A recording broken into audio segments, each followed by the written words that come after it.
Today on Investigate TV Plus, decisions from the past now forcing cities to dig deep. They were selling their product at the expense of the health of children and adults. The monumental project, Protect America's Drinking Water. I'm T. Chappelle. And I'm Lee Zurich. Identifying America's lead-laced pipes is proving harder than imagined. We take an in-depth look at how artificial intelligence could hold the key to finding the hidden danger in your neighborhood. Plus, protecting patients from mounting medical debt due to denied insurance claims. If you don't have anyone to make a stand for you, you're basically just lost. We get insight into a solution helping people get their paperwork approved.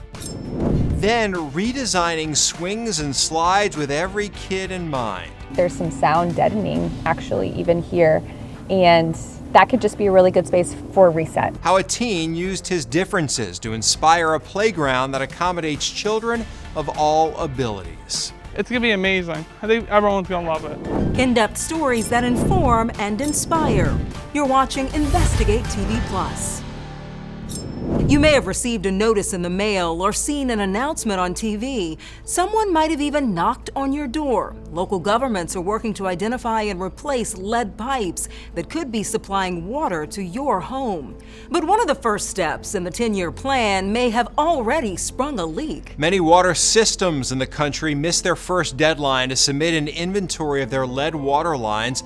That's because finding these potentially toxic pipes is proving to be a challenge. Investigative reporter Carice Jackman digs into why there are so many lead service lines in the first place and why what's underground is still so unknown.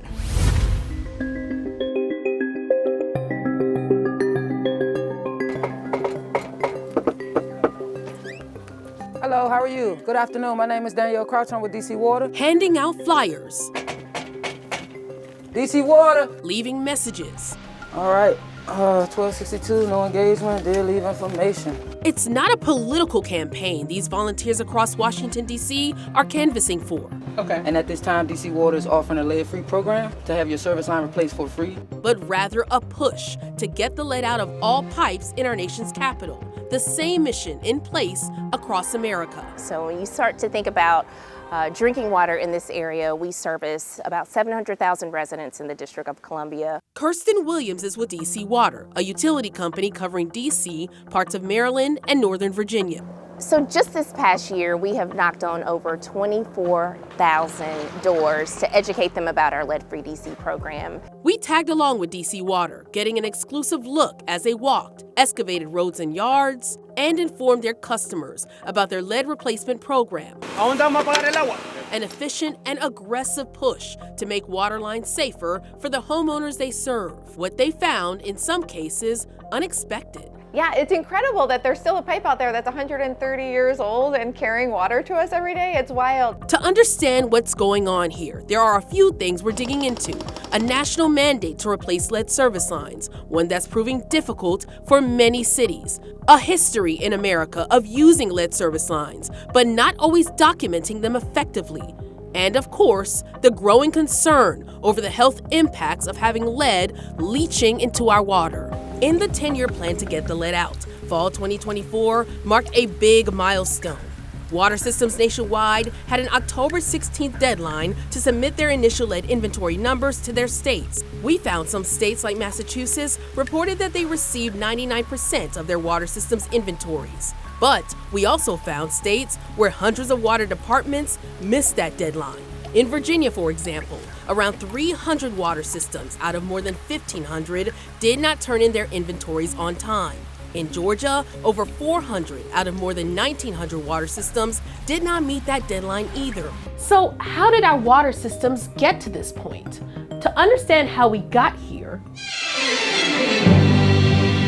you have to go back in time when the lead industry promoted the use of lead pipes, despite there being complaints and major concerns about the use of lead pipes on a person's health. Do you think there's a direct correlation between the history that we've had in this country with promoting lead and what we're noticing today? Yeah, we have a legacy of a history of an industry that promoted its product, ignored the public health warnings, and now we're paying the price. Public health researcher Richard Rabin has been documenting the lead industry's history for more than 30 years. Combing through a large box of lead industry records, he showed our team the messaging used by companies dating back a century. Rabin says to downplay the dangers, the Lead Industries Association sent workers around the country to promote the use of lead, using ads like these in newspapers and magazines. Lead pipe lasts. The Romans had lead pipes. I became extremely upset, you might say, that they were selling their product at the expense of the health of children and adults. And now crews are left digging for lead-laced answers laid beneath homes and streets across America. But unknown water lines and sometimes wrong historical data are the challenges several water departments are facing across the country as they try to identify the number and location of their lead service lines, uncovering more lead pipes than they originally anticipated. But now there could be a futuristic solution to 100-year-old rickety record keeping. To right the wrongs of the past, Blue Conduit, a water analytics company based out of Ann Arbor, Michigan, is using artificial intelligence to help predict where lead might be, using things like historical documents. And so when we look at other service lines where we know all of those pieces of information except the material, we can then make a prediction, a best guess. What's the likelihood that this address has a lead pipe? It's a tactic DC Water is using too, taking advantage of groundbreaking technology and community engagement, utilizing every resource possible to get the lead out of one of the nation's oldest cities, making the water lines for homeowners safer, one block at a time. Some states, including Georgia, have received more inventories since the deadline passed. All states must send their inventories to the EPA by March 31st, 2025. To learn more about how states handled the inventory deadline, head to InvestigateTV.com and search Let Out. Still to come, combating a growing problem for patients, denied insurance claims. You'd have to wait 14 days for the decision to come back on that one. I said, that don't make no sense at all. How a new business model could change the way hospitals and insurance companies communicate. Then later, preserving a piece of space history. You can see these craters. That makes people really connect with the resource. How restoring the testing sites that helped America reach the moon could inspire the next generation of astronauts. You can watch Investigate TV Plus anytime online. Just subscribe to our YouTube channel at Investigate TV. You can catch stories and full episodes.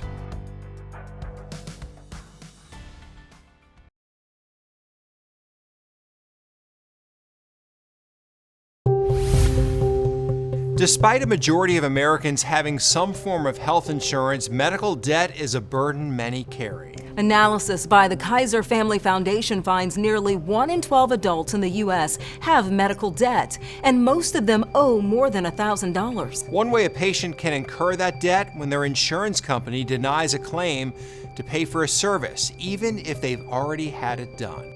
KFF reports 1 in 5 insured adults in the U.S. have experienced a denied claim in the past year. And it, quote, appears to be connected to the complexity of insurance. Many don't know that they have the right to appeal, while others have trouble filing the proper paperwork. Investigative reporter John Bold takes an in-depth look at a solution to limit denied claims. It feels like somebody put a paper bag over my face and I cannot breathe at all.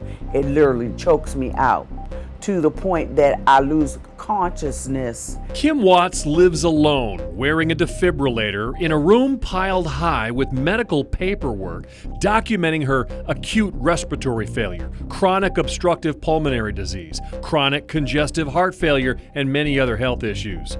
Expecting weeks of rehab after her latest stay in ICU, she got just days after getting a letter that said, "Your health plan has determined Medicare probably will not pay for your skilled nursing facility services after the date above." And I said, well, this is not fair because I don't even know these people and they don't know me. I tried to appeal it, and the appeal lost by the next day. And they said, oh, well, if you were to appeal again, you'd have to wait 14 days for the decision to come back on that one.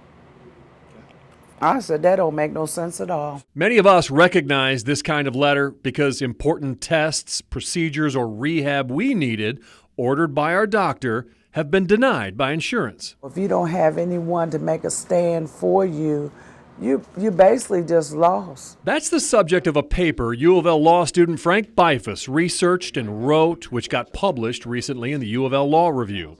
He examined employer-sponsored health care plans, which cover over half the U.S. population. He found no entity tracks the prevalence of health plan claims denials, so it's impossible to know how often it happens. It's just throwing up roadblocks. They know they get so many free roadblocks.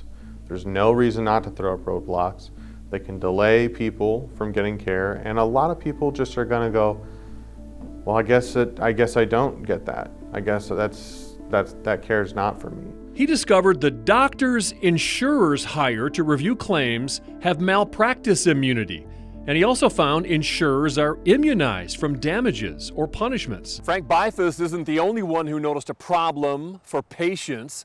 Some local doctors and hospital administrators saw it too from the front lines. So they started their own company based right here in Jeffersontown, focused on bridging the gap. After working for almost 35, 40 years in hospital operations, we saw a shift in what was going on with insurance companies from a denials perspective for patients in the hospital. It's called PC3, Physician Care Coordination Consultants. Is we truly advocate for the patients.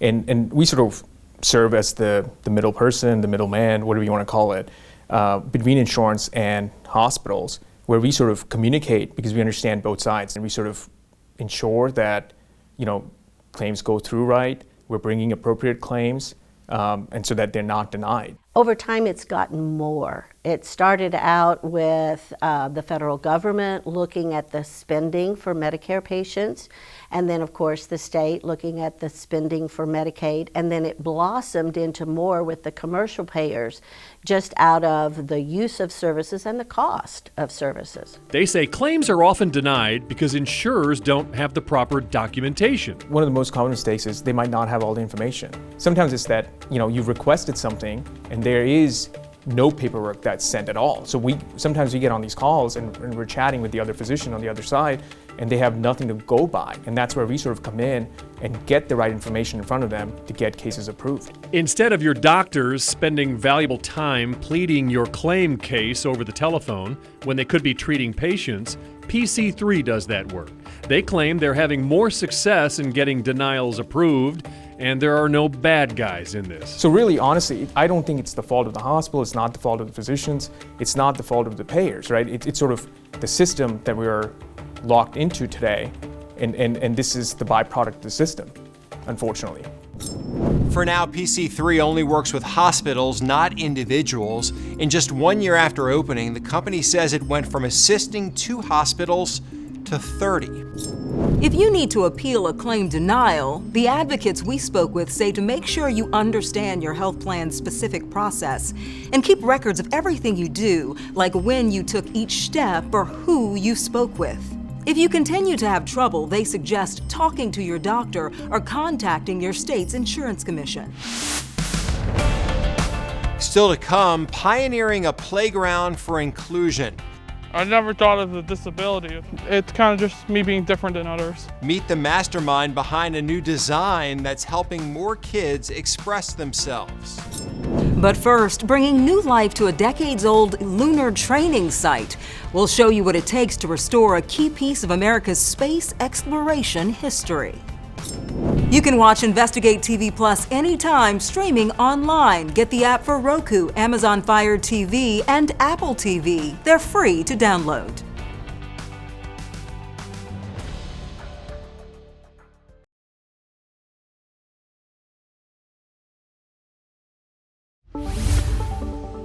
Did you know every astronaut who's ever stepped foot on the moon trained in Arizona?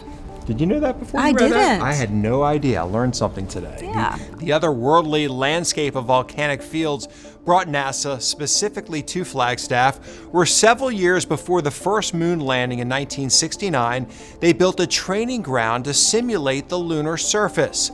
While the test site has sat empty for 6 decades, there's a plan to restore it. Reporter Mason Carroll shows us how. Every astronaut who went to the moon did train in Flagstaff, and so we played this integral role in that effort. Flagstaff is surrounded by volcanic rock. One particularly heavy volcanic area is Sunset Crater east of town. That's where scientists in the 60s saw an opportunity. You know, this whole area, the San Francisco volcanic field, there's a lot of different volcanic features that are great analogs to what they expect to find on the moon. It's a great place to really hone your skills with geology. And in the late 60s, they used explosive to create these moon-like craters, over 140 of them. It's different than a rock impacting from space, but the result's kind of the same, where these centers blew up and came down, and you have craters that are left over. They used the field until the late 70s, and it stayed mostly untouched since.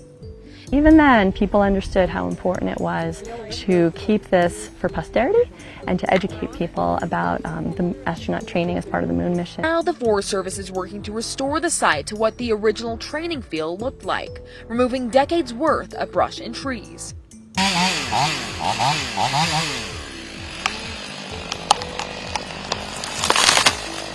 With the goal to give people a true glimpse into the training ground of astronauts.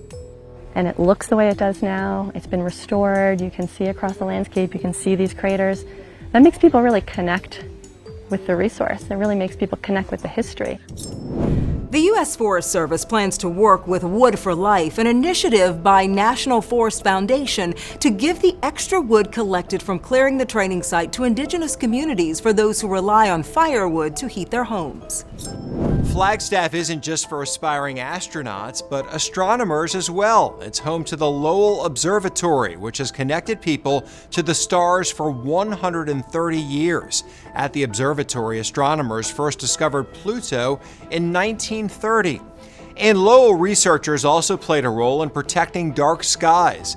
In 1958, they helped the City Council create an ordinance to limit the use of light.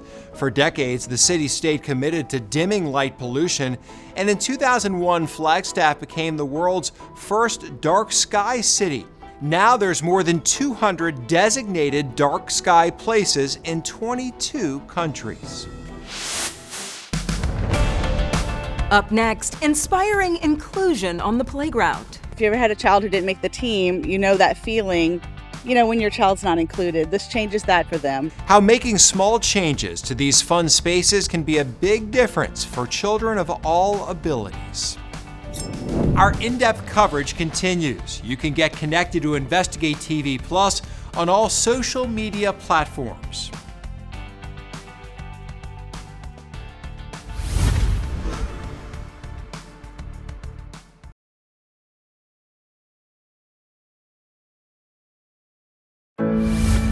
From dancing shadows on the ground to the gentle sound of wind chimes, imagine a playground where every detail is designed with purpose. Reporter Maddie Kurth shows us how small changes can inspire children of all abilities to play together. Do you like sounds, Anthony? Is that something that feels good to you when you're playing? Most of the time. Tucked away in this Kenner neighborhood is a playground with 9th grader Anthony Fugurino's name on it. Could you believe it? Not really. I thought, playground, yes, but this big, not really. 2 years ago, Anthony's Missing Pieces playground brought new life to Miguez Park. Anthony's aunt, Jefferson Parish Council member Arita Bohannon, spearheaded the $600,000 effort. Watching him play around other kids and not with other kids. And I realized that he had a chance to play too. And so that's what kind of started the mission to build this playground here. Anthony's family says doctors diagnosed him with autism at a young age. I never thought of the disability. It's kind of just me being different than others. Show me your favorite part of this playground. Well, it'll be that right there. A lot of kids with autism and sensory needs crave and love movement. Rebecca Connick, an occupational therapist at Ripple Child Development, works with kids on the autism spectrum. She says Anthony's playground is a clear example of inclusion. Walking through the 8,000 square foot playset, Connick notices its sensory-rich space, like this quiet cove. They can kind of come in and it's almost like a little hug. Like they can just get a little solitary hug. It sounds like there's some sound deadening actually even here. And that could just be a really good space for a reset. Or the patterned shadows cast on the ground when the sun is out. All kids, but especially a lot of children with autism, really find comfort in predictability and in concepts such as patterns, math, letters, numbers. Having that embedded into a design is really special. And I've found that a lot of the kids that I've worked with, they want to play and they want to play with peers. And sometimes they just don't know how to. Bohannon first raised the money for this playground privately before she was on the Jefferson Parish Council. Now she hopes to make Anthony's Missing Pieces Playground the new model for renovations across the parish. Inclusion is moving people like that, taking away some of the challenges and the barriers. That is inclusion. You know, if you ever had a child who didn't make the team, you know that feeling, you know, when your child's not included. This changes that for them. There's going to be more playgrounds just like this one, even bigger and better ones. How do you feel about that? It's going to be amazing. I think everyone's going to love it. Anthony's Missing Pieces, helping to complete a playtime puzzle in Jefferson Parish. Got to tell you, that's not just a model for Louisiana, it's a model for the entire country and how to design a playground. Yeah, and the unique pieces. I was interested in trying some of it. It's going to be exciting for the kids. Could be fun. All right. Well, that's it for us on Investigate TV Plus. I'm T. Chappelle. And I'm Lee Zurich. Thanks for watching.